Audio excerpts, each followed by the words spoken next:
Hello everyone, I'm Dr. Rafat and I'm a pediatric neurologist based in Gurgaon and Delhi.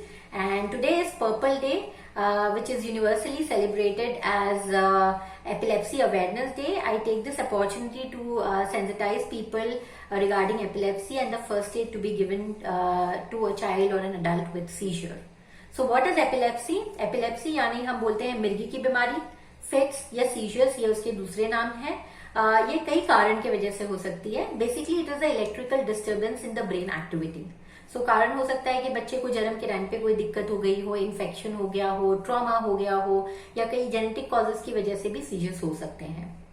Types of seizures जो बहुत easily identify कर सकते हैं वो है जनरलाइज, अगर शेकिंग हो गई है तो हम जनरलाइज सीजर हो गया, वो एक साइड की हो गई है तो वो फोकल या पार्शियल सीजर हो गया। ये बहुत इजी टू आइडेंटिफाई है। कुछ 2-3 टाइप के सीजर्स हैं बच्चों में जो इजीली आइडेंटिफाइबल नहीं है। वो है कि सटल सीजर्स, जैसे कि बच्चा कुछ कर रहा है, अचानक से रुक गया, कुछ आई मूवमेंट्स हुई, कुछ नेक मूवमेंट्स हुई, कुछ ओरोमोटर मूवमेंट्स हुई एंड देन सीजर खत्म एंड बच्चा with in a few seconds अपना काम फिर से करने लगता है। ये 30 से 40 से 100 बार तक दिन में हो सकता है। जनरली हमने देखा है कि ये सीजर को आइडेंटिफाई करने में दिक्कत होती है and the treatment lag is about 1 to 2 years which hampers the cognitive development, the academic performance, the attention of your child. So it is very important to note if the child has such episodes.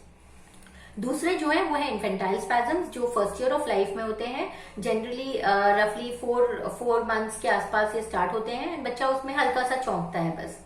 पहले ये बहुत हल्के होते हैं, subtle चौंकना होता है, फिर बढ़ के इन क्लस्टर्स भी आ सकते हैं, जैसे 1, 2, 3। ओके, सो जनरली मिसडायग्नोज हो जाते हैं क्योंकि हम सोचते हैं कि कॉलिक है, रिफ्लक्स है, बच्चा डर रहा है, एंड ये पूरे बड़े नहीं होते, इसलिए रिकग्नाइज करने में दिक्कत हो जाती है। बट ये न्यूरोलॉजिकल इमरजेंसी है और ब्रेन में कंटिन्यूस सीजर एक्टिविटी चल रही है, तो इसका एक अर्जेंट बेसिस पे ट्रीटमेंट होना बहुत जरूरी है। दूसरे टाइप ऑफ सीजर्स जो हो सकते हैं कि सडनली जो बच्चा एकदम अच्छा था उनमें बिहेवियरल प्रॉब्लम्स चालू हो गए, सडनली बहुत हाइपर एक्टिव हो गया है, या विड्रॉन हो गया है, या अग्रेसिव हो गया है। So these also could be an indicator कि कुछ सीजर चल रहा होगा। So keep a watch on these aspect also. Now diagnosis में हम टेस्ट जो करते हैं वो ईईजी है, एमआरआई है। एमआरआई के बारे में आप सबको पता है। ईईजी जो होता है ये भी एक पेनलेस नॉन इन्वेजिव टेस्ट होता है। जैसे कि हम ईसीजी से हार्ट का रिदम पता करते हैं, वैसे ही ईईजी से हम ब्रेन का रिदम पता चलते हैं, विच इज यूज टू सी और डायग्नोस सीजर्स और abnormal activity in the brain. Treatment advances बहुत हो चुके हैं, हमारे पास बहुत सारी ड्रग्स हैं जो हम बच्चे की कैरेक्टरिस्टिक, एज, वेट एंड इसके हिसाब से हम दे सकते हैं। Depending on the type of seizure क्या है, हम आपको मेडिसिन एडवाइस कर सकते हैं। जो मेडिसिन रिफ्रैक्टरी या ड्रग रिफ्रैक्टरी सीजर्स हैं, जिनका ड्रग का कोई असर नहीं हो रहा है, उनमें डाइटरी ऑप्शंस हैं, जैसे कि ketogenic diet, modified Atkins diet, कभी कभार सर्जिकल ऑप्शंस होते हैं, ये हम डिस्कस कर सकते हैं। Now coming to the most important part, which is the safety measure or first aid during a seizure, which is very important. अगर पहली बार झटका आ रहा हो, because it is very unpredictable, you never know, आप panic हो जाते हो, आप जो है उसे रोकने की कोशिश करते हो, मुंह खोलने की कोशिश करते हो, कुछ पिलाने की कोशिश करते हो, ये सब बहुत डेंजरस हो सकता है। तो अगर झटका आ रहा हो तो आपको बच्चे को या अडल्ट को लेटा देना है, आसपास से जो हार्मफुल ऑब्जेक्ट्स है वो क्लियर कर देना है, एक करवट पे लेटाना है ताकि उसके सिक्रीशंस और उसका टंग जो है वो साइड में गिरे और उसका रेस्पिरेटरी पैसेज जो है वो क्लियर रहे।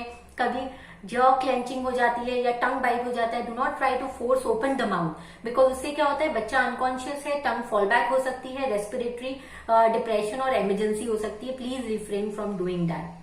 आपको टाइम करना है। अगर सीजर्स लंबे चल रहे हैं तो आपको नियरेस्ट इमरजेंसी में लेके जाना है और फर्स्ट एड दिलवाना है, बाद में अपने डॉक्टर से कंसल्ट करना है।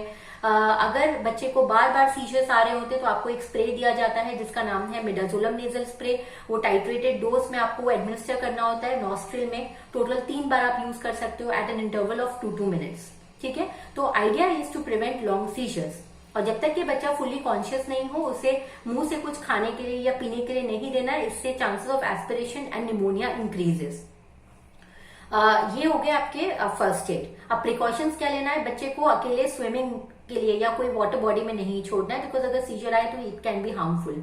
जो बड़े बच्चे होते हैं उन्हें गैस और स्टव, जब तक कि सीजर कंट्रोल अच्छा नहीं है तब तक कि आपको गैस और स्टव नहीं यूज करने बोलना है। Bathroom doors should not be locked from inside so that help can be provided if necessary. And very very important part is we need to remove the stigma around epilepsy, because आज भी हम देखते हैं कि लोग school में नहीं बताना चाहते, लोग अपने क्लोज रिलेटिव्स को नहीं बताना चाहते. It is very important that your close relatives, friend, your child school know about the disease, because they will be able to provide first aid to the child और the person if they know about it, only if they know about it. So please help me remove stigma around epilepsy and and sensitize people about seizures and when to seek attention. And also because epilepsy itni unpredictable hai, as a community we all should learn the first aid that should be administered so that no child or no adult is devoid of care during that period of time, और हम जो है mistakes ना करें वो care के time पे, जो भी मैंने आपको बताए थे वो. So today let's spread awareness about epilepsy so that we help people living with epilepsy to improve their quality of life. Thank you. I will be very happy to take the questions. If any, please do drop in the comment section, and let's stand together with people living with epilepsy. Thank you again.